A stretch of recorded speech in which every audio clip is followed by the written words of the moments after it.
बिस्मिल्लाहिर्रहमानिर्रहीम। अस्सलामुअलैकुम। मैं हूं आपका ट्यूटर ज़ीशान अशरफ और आप देख रहे हैं हमारा YouTube channel tutor Zeeshan online. उम्मीद है कि आप सब लोग खैरियत से हों। शुरू करते हैं आज का लेक्चर। इस लेक्चर का टॉपिक है सेट इन STL। इस लेक्चर के अंदर मैं आपको सेट के मुतालिक तफसील के साथ बताऊंगा कि STL के अंदर सेट कौन सा कंटेनर है, ये किस तरह से वैल्यूज को स्टोर करता है, इसके ऊपर कौन कौन से ऑपरेशन परफॉर्म हो सकते हैं और एक छोटी सी प्रैक्टिकल एग्जांपल के साथ मुख्तलिफ डेटा टाइप्स के सेट्स को आपके सामने इम्प्लीमेंट करूंगा। Set is an associative container. Set एक एसोसिएटिव कंटेनर है। एसोसिएटिव कंटेनर से मुराद कि इसके अंदर जो डाटा सेव होगा वो यूनिक होगा, उसमें डुप्लीकेशन नहीं होगी। The element has to be unique because the value of the element identifies it. The value is itself the keys. इसके अंदर जो एलिमेंट्स होंगे वो यूनिक होंगे और हर एक वैल्यू एक की के तौर पे सेव होगी, लिहाजा उसके अंदर डुप्लीकेशन नहीं होगी। The value of the elements in a set cannot be modified once in the container। set container के अंदर एक दफा वैल्यूज को सेव करने के बाद उसको आप मॉडिफाई नहीं कर सकते, लेकिन यू कैन इंसर्ट और डिलीट एलिमेंट्स इन सेट। लेकिन सेट के अंदर से वैल्यूज को डिलीट भी किया जा सकता है और नई वैल्यू उसके अंदर इंसर्ट भी की जा सकती है। By default all elements are sorted automatically in ascending order. By default set के अंदर तमाम एलिमेंट्स ऑटोमेटिकली सॉर्ट हो रहे होते हैं और सॉर्टिंग भी असेंडिंग ऑर्डर के अंदर। असेंडिंग ऑर्डर मीन्स कि सबसे स्मॉल वैल्यू सबसे पहले होगी, फिर उसके बाद उससे बड़ी, फिर उसके बाद उससे बड़ी और सबसे लास्ट के ऊपर सबसे बड़ी। सॉर्टिंग ऑटोमेटिकली इसके अंदर परफॉर्म हो रही होती है, जिसकी वजह से इसकी वर्किंग स्लो है as compare to other container, क्योंकि बैकएंड के ऊपर इसके ऊपर मुख्तलिफ ऑपरेशंस परफॉर्म हो रहे हैं, जैसा कि सॉर्टिंग है। Set are typically implemented as binary search tree. Sets आमतौर पे बाइनरी सर्च ट्री की तरह इम्प्लीमेंट होते हैं। बाइनरी सर्च ट्री एक ऐसी ट्री है जिसके अंदर मैक्सिमम 2 चाइल्ड होते हैं और पेरेंट की वैल्यू लेफ्ट चाइल्ड से बड़ी होगी जबकि राइट चाइल्ड से छोटी होगी। जैसा कि ये एक बाइनरी सर्च ट्री की एग्जांपल है।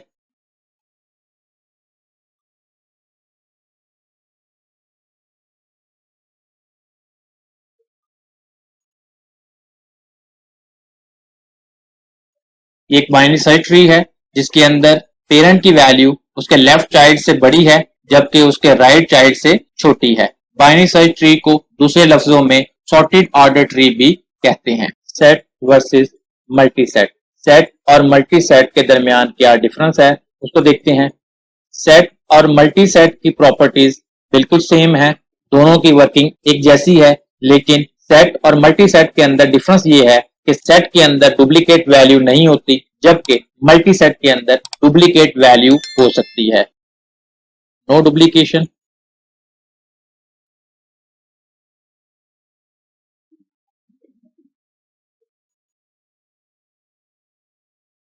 जबकि मल्टी सेट के अंदर कैन बी डुप्लीकेट।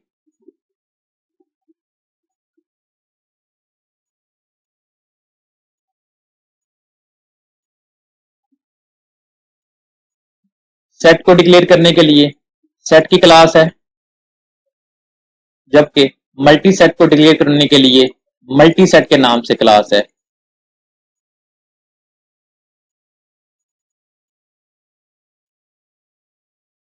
बाकी इसके ऊपर वर्किंग सेम टू सेम है, सिर्फ जो बुनियादी फर्क है वो यही है कि सेट के अंदर डुप्लीकेशन नहीं होती जबकि मल्टी सेट के अंदर डुप्लीकेशन हो सकती है। सेट को मजीद समझने के लिए इसकी एक प्रैक्टिस एग्जांपल को देखते हैं। प्रैक्टिस प्रॉब्लम है जिसके अंदर सेट को इम्प्लीमेंट करना है। प्रॉब्लम ये है, write a program in C++ to initialise different data types of sets, insert and delete values and display results on the screen. C++ के अंदर एक प्रोग्राम बनाएं जिसके अंदर मुख्तलिफ डेटा टाइप्स के सेट्स को डिक्लेयर करवाएं, उसके अंदर वैल्यूज को इंसर्ट करें, उसके अंदर से वैल्यूज को डिलीट करवाएं और रिजल्ट्स को स्क्रीन के ऊपर डिस्प्ले करें। इनिशियलाइज सेट्स, हम 2 डेटा टाइप्स के 2 मुख्तलिफ सेट्स को डिक्लेयर करवाएंगे। एक सेट 1 है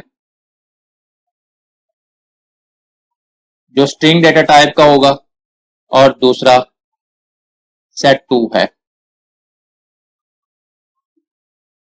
जो इंटीजर डेटा टाइप का होगा। set1 के अंदर मुख्तलिफ स्ट्रिंग्स की वैल्यूज होंगी जबकि set2 के अंदर इंटीजर टाइप का डेटा होगा। set1 by default ascending order के अंदर डेटा को रीअरेंज करेगा जबकि set2 को डिसेंडिंग ऑर्डर के अंदर इनिशियलाइज करवाएंगे कि जिसके अंदर लार्जर वैल्यू पहले होगी, उसके बाद स्मॉलर, उसके बाद उससे स्मॉलर और सबसे लास्ट के ऊपर सबसे स्मॉल वैल्यू। सेट्स को डिक्लेयर करवाने के लिए STL लाइब्रेरी के अंदर सेट की क्लास है।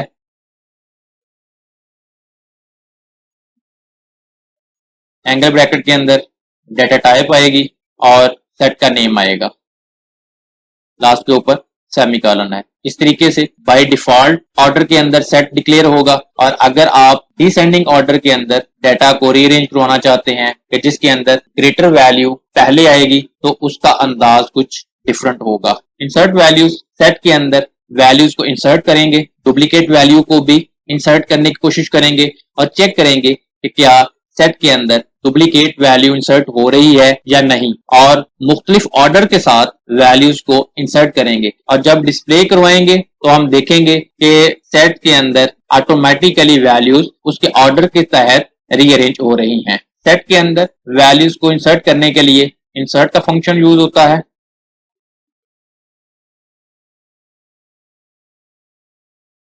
रिमूव वैल्यूज, सेट के अंदर से वैल्यूज को रिमूव करवाएंगे। सेट के अंदर से वैल्यूज को रिमूव करने के लिए अरेज का फंक्शन यूज होता है।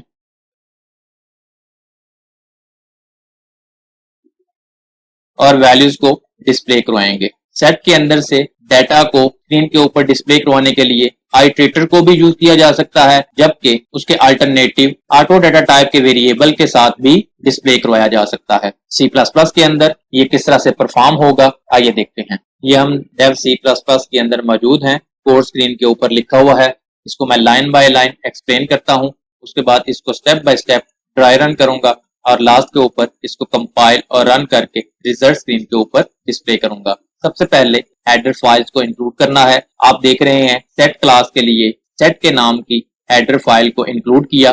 ग्लोबली सेट क्लास के साथ स्ट्रिंग डेटा टाइप का एक होल्डिंग ऑब्जेक्ट जिसका नाम myset1 है मेमोरी के अंदर डिक्लेयर करवाया। ये बाय डिफॉल्ट बिहेवियर के साथ सॉर्टिंग करेगा जबकि सेट क्लास के साथ इंटीजर डेटा टाइप का ग्रेटर फर्स्ट इंटीजर टाइप की डेटा को सॉर्ट करेगा एक होल्डिंग ऑब्जेक्ट जिसका नाम myset2 है मेमोरी के अंदर डिक्लेयर करवाया। क्लास के कीवर्ड के साथ माई क्लास को डिफाइन किया, क्लास को स्टार्ट किया पब्लिकली, उसके अंदर मुख्तलिफ फंक्शन के प्रोटोटाइप को डिक्लेयर करवाया। फंक्शन की रिटर्न टाइप वाइड है, फंक्शन का नेम इंसर्ट है विदाउट पैरामीटर। एक और सिंपल फंक्शन की रिटर्न टाइप वाइड है, फंक्शन का नेम display1 है विदाउट पैरामीटर है। फंक्शन की रिटर्न टाइप वाइड है, फंक्शन का नेम display2 है, ये भी विदाउट पैरामीटर है। और लास्ट वाला फंक्शन, इसकी रिटर्न टाइप भी वाइड है, फंक्शन का नेम वर्किंग है और ये भी विदाउट पैरामीटर है। चार मुख्तलिफ फंक्शंस के प्रोटोटाइप को डिक्लेयर किया। इन चारों फंक्शंस को क्लास के नेम और स्कोप रेजोल्यूशन ऑपरेटर के साथ क्लास से बाहर डिफाइन करना है। माई क्लास को क्लोज किया, इंट मेन फंक्शन को स्टार्ट किया। माई क्लास का एक ऑब्जेक्ट ओबीजे के नाम से मेमोरी के अंदर डिक्लेयर करवाया। ऑब्जेक्ट के साथ इंसर्ट फंक्शन को कॉल किया। काउट के साथ स्क्रीन के ऊपर मैसेज डिस्प्ले करवाया। First set by default smaller first, last के ऊपर एंडल है। ऑब्जेक्ट के साथ display1 के फंक्शन को कॉल किया। ऑब्जेक्ट के साथ वर्किंग के फंक्शन को कॉल किया, रिटर्न 0 और मेन फंक्शन को क्लोज कर दिया। क्लास के नेम और स्कोप रेजोल्यूशन ऑपरेटर के साथ इंसर्ट के फंक्शन को डिफाइन किया, फंक्शन को स्टार्ट किया। myset1 डॉट इंसर्ट के फंक्शन को कॉल किया जिसके अंदर स्ट्रिंग मैसेज पास किया। सिमिलरली myset1 के साथ इंसर्ट के फंक्शन को कॉल करते हुए मुख्तलिफ स्ट्रिंग मैसेजेस को पास किया myset1 के अंदर इंसर्ट करवाने के लिए। लास्ट के ऊपर डुप्लीकेट वैल्यू को इंसर्ट करने की कोशिश की है। अब आप देख रहे हैं कि हमने डेज को उनकी अपनी तरतीब के साथ इंसर्ट करवाया है, लेकिन कंटेनर के अंदर ये ऑटोमेटिकली रीअरेंज हो रहे होंगे। इंसर्ट के फंक्शन को क्लोज किया, क्लास का नेम और स्कोप रेजोल्यूशन ऑपरेटर के साथ display1 के फंक्शन को डिफाइन किया, फंक्शन को स्टार्ट किया। सिंपल फॉर लूप है जिसके अंदर ऑटो डेटा टाइप का वेरिएबल आई डिक्लेयर किया जिसको वैल्यू असाइन की myset1 डॉट बिगिन के फंक्शन को कॉल करके। उसके बाद कंडीशन है i not equal to mySet1 dot end का फंक्शन कॉल किया और i++ किया। cout के साथ स्टैटिक i को टैब के डिस्टेंस के साथ स्क्रीन के ऊपर डिस्प्ले करते जाएंगे। डिस्प्ले 1 के फंक्शन को क्लोज किया। क्लास के नेम और स्कोप रेजोल्यूशन ऑपरेटर के साथ डिस्प्ले 2 के फंक्शन को डिफाइन किया। फंक्शन को स्टार्ट किया। फंक्शन के अंदर रेंज बेस फॉर लूप है जिसके अंदर इंटीजर डेटा टाइप का वेरिएबल j डिक्लेयर करवाया जिसको स्टार्ट से एंड तक mySet2 की रेंज असाइन होती जाएगी और cout के साथ j को टैब के डिस्टेंस के साथ डिस्प्ले करवा दिया। डिस्प्ले 2 के फंक्शन को क्लोज किया। क्लास के नेम और स्कोप रेजोल्यूशन ऑपरेटर के साथ वर्किंग के फंक्शन को डिफाइन किया।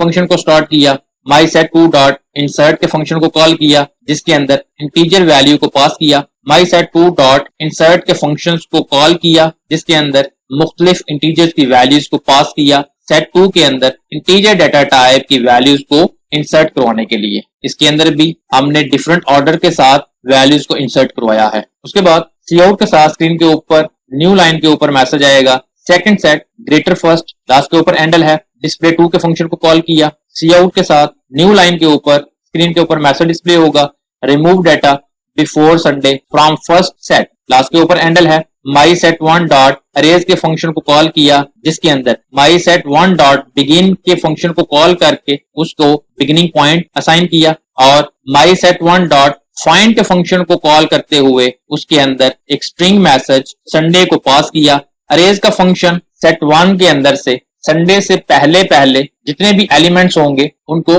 डिलीट कर देगा। उसके बाद डिस्प्ले 1 के फंक्शन को कॉल किया रिजल्ट्स को स्क्रीन के ऊपर डिस्प्ले करवाने के लिए। cout के साथ न्यू लाइन के ऊपर मैसेज डिस्प्ले होगा remove 2 from second set. Last के ऊपर एंडल है। mySet2 डॉट अरेज के फंक्शन को कॉल किया जिसके अंदर 2 को अरेज करवाया। अरेज का फंक्शन set2 के अंदर से न्यूमेरिक वैल्यू 2 को रिमूव कर देगा। डिस्प्ले 2 के फंक्शन को कॉल किया रिजल्ट्स को स्क्रीन के ऊपर डिस्प्ले करवाने के लिए वर्किंग के फंक्शन को क्लोज कर दिया। अब मैं इसको step by step try run करता हूं। मेन फंक्शन से इस प्रोग्राम की एग्जीक्यूशन स्टार्ट होगी। जैसे ही इस प्रोग्राम की एग्जीक्यूशन स्टार्ट होगी ग्लोबली वेरिएबल्स डिक्लेयर होंगे। इस लाइन के नतीजे में सेट का एक होल्डिंग ऑब्जेक्ट जिसकी डेटा टाइप स्ट्रिंग है जिसका नेम mySet1 है मेमोरी के अंदर डिक्लेयर होगा।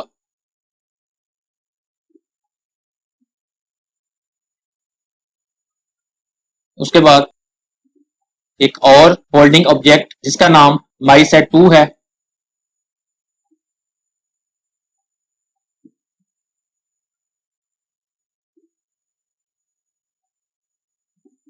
मेमोरी के अंदर डिक्लेयर हुआ।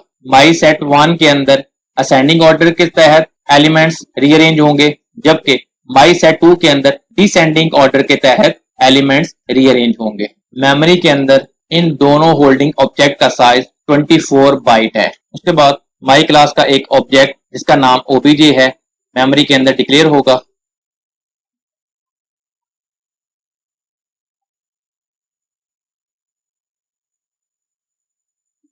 जिसके अंदर 4 डिफरेंट फंक्शंस हैं। ऑब्जेक्ट के साथ इंसर्ट के फंक्शन को कॉल किया कंट्रोल यहां से जंप करेगा और इंसर्ट के फंक्शन के ऊपर मूव करेगा। कंट्रोल इंसर्ट के फंक्शन के ऊपर आया।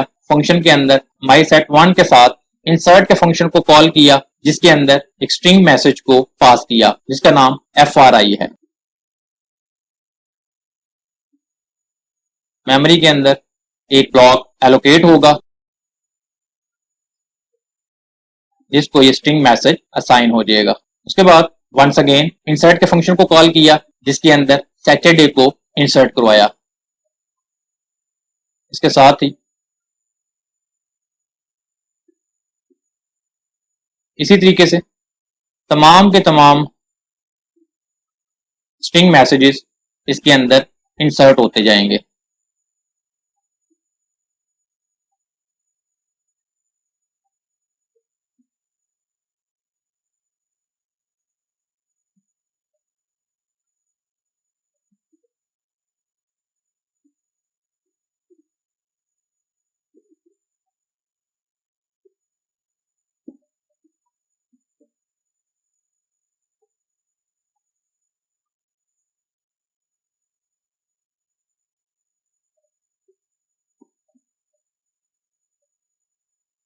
जब ये लाइन एग्जीक्यूट होगी तो चेक होगा कि उसके अंदर ऑलरेडी सेम स्ट्रिंग मौजूद है डुप्लीकेट वैल्यू इंसर्ट नहीं होगी। आप देख रहे हैं कि हमने इस तरतीब के साथ डाटा को इंसर्ट किया है, लेकिन बैकएंड के ऊपर ये ऑटोमेटिकली हर एक वैल्यू को इंसर्ट करने के साथ ही इसकी वैल्यूज रीअरेंज होती जाएंगी और रीअरेंज असेंडिंग ऑर्डर के अंदर होंगी। फर्स्ट नोड के ऊपर फ्राइडे होगा, सेकंड के ऊपर मंडे हो जाएगा, उसके बाद सैटरडे, संडे, उसके बाद थर्सडे, ट्यूसडे और लास्ट के ऊपर वेडनेसडे। बैकएंड के अंदर डाटा इस अंदाज के साथ सेव होगा। उसके बाद कंट्रोल वापस मूव कर जाएगा। उसके बाद सी आउट के साथ स्क्रीन के ऊपर मैसेज डिस्प्ले होगा, फर्स्ट सेट,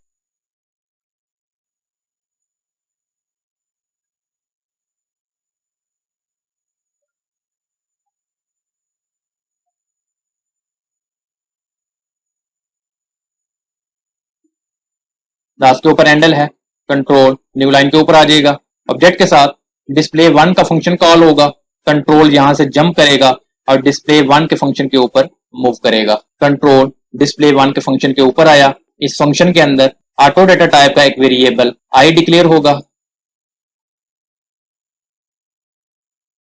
जिसको असाइन होगी value my set one dot begin के फंक्शन को कॉल करके स्टार्टिंग पॉइंट की, और उसके बाद कंडीशन है i not equal to my set one dot end के फंक्शन को कॉल किया जब तक के सेट के अंदर लास्ट वाली वैल्यू नहीं आ जाती। आई प्लस प्लस होता जाएगा। सी आउट के साथ स्टेरिक आई को प्रिंट करेंगे। आई के अंदर एक रेफरेंस आएगा स्टार्टिंग पॉइंट का और लास्ट तक रेफरेंस मूव करता जाएगा। टैब के डिस्टेंस के साथ सेट वन की वैल्यू स्क्रीन के ऊपर डिस्प्ले हो जाएगी, जो कि असेंडिंग ऑर्डर के अंदर ऑलरेडी सॉर्टेड है।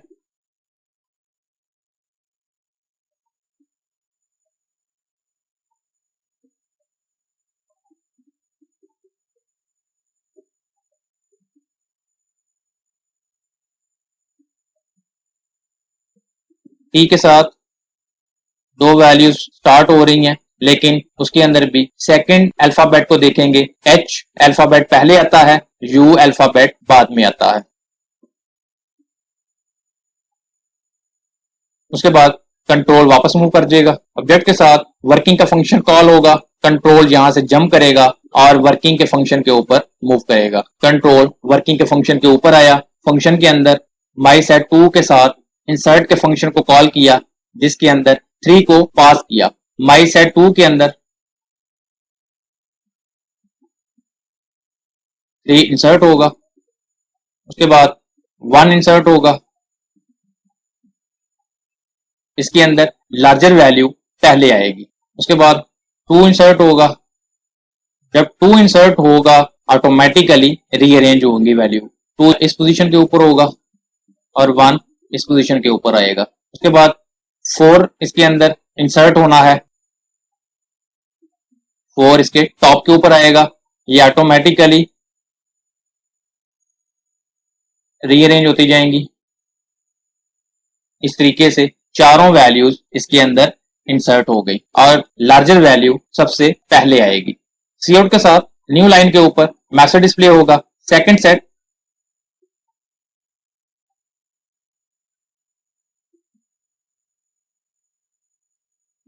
जिसके अंदर ग्रेटर फर्स्ट वैल्यू होगी। लास्ट के ऊपर एंडल है।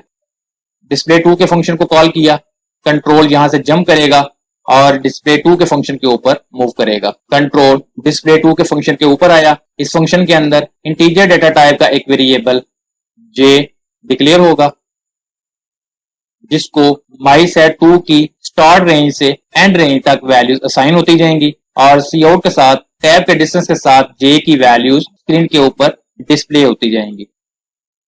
4, 3, 2 एंड 1 और उसके बाद कंट्रोल वापस मूव कर जाएगा। उसके बाद सी आउट के साथ न्यू लाइन के ऊपर मैसेज डिस्प्ले होगा,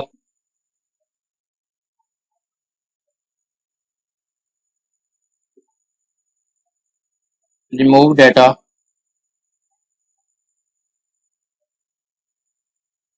बिफोर संडे।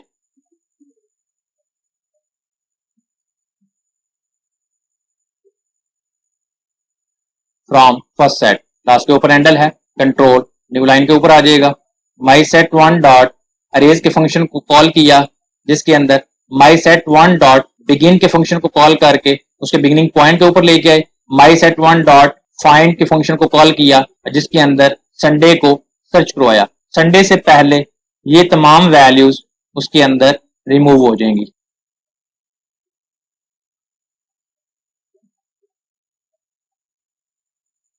उसके बाद डिस्प्ले वन के फंक्शन को कॉल किया, जो माई सेट वन को स्क्रीन के ऊपर डिस्प्ले करेगा, जिसके अंदर Sunday, Thursday, Tuesday, Wednesday. C out के साथ न्यू लाइन के ऊपर मैसेज डिस्प्ले होगा, remove two from second list. Last के ऊपर हैंडल है, कंट्रोल न्यू लाइन के ऊपर आ जाएगा। माई सेट टू के साथ अरेज के फंक्शन को कॉल किया, जिसके अंदर टू को पास किया। अरेज का फंक्शन टू को रिमूव कर देगा। डिस्प्ले टू के फंक्शन को कॉल किया, जो माई सेट टू के अंदर मौजूद डाटा को स्क्रीन के ऊपर डिस्प्ले करेगा। 4 3 1 2 इसके अंदर से रिमूव हो गया। वर्किंग का फंक्शन क्लोज हुआ, उसके बाद मेन फंक्शन क्लोज हो जाएगा। इस तरीके से स्क्रीन के ऊपर रिजल्ट्स डिस्प्ले होंगे। अब मैं इसको कंपाइल और रन करके रिजल्ट स्क्रीन के ऊपर डिस्प्ले करता हूं। कंपाइल और रन करने से पहले मेक श्योर कर लें कि आपने इसका मोड C++11 सेट किया हुआ है। कंपाइल और रन करने के लिए कंपाइल और रन के बटन के ऊपर क्लिक किया। जैसे ही प्रोग्राम एग्जीक्यूट हुआ, स्क्रीन के ऊपर रिजल्ट्स आ गए।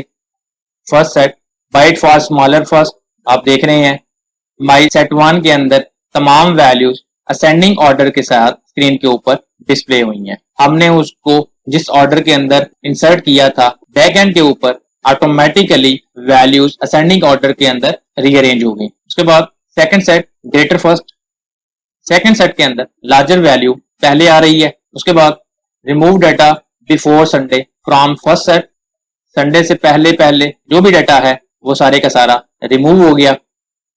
Remove two from second set, second set से टू को रिमूव किया, बिल्कुल उसी तरीके से जिस तरह हमने उसको step by step dry run किया था। Press end key to continue.